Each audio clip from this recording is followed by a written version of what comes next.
عن عثمان رضی اللہ عنہ قال قال رسول اللہ صلی اللہ علیہ وسلم خیرکم من تعلم القرآن وعلمہ رواه البخاری۔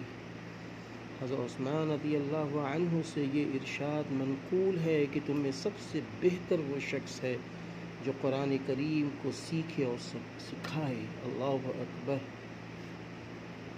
فضیلت اس شخص کے لیے ہے جو کلام مجید سیکھے اور اس کے بعد دوسروں کو سکھائے۔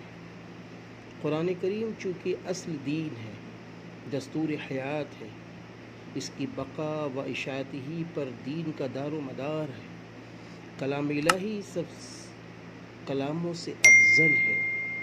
اگر کلام اللہ کے یاد کرنے، جاننے اور سمجھنے میں اس درجہ مشغولی ہے کہ ذکر الہی اور دعا وغیرہ کے مانگنے کا وقت نہیں ملتا، تو اللہ رب العزت دعا مانگنے والوں سے زیادہ افضل چیز عطا کرتا ہے۔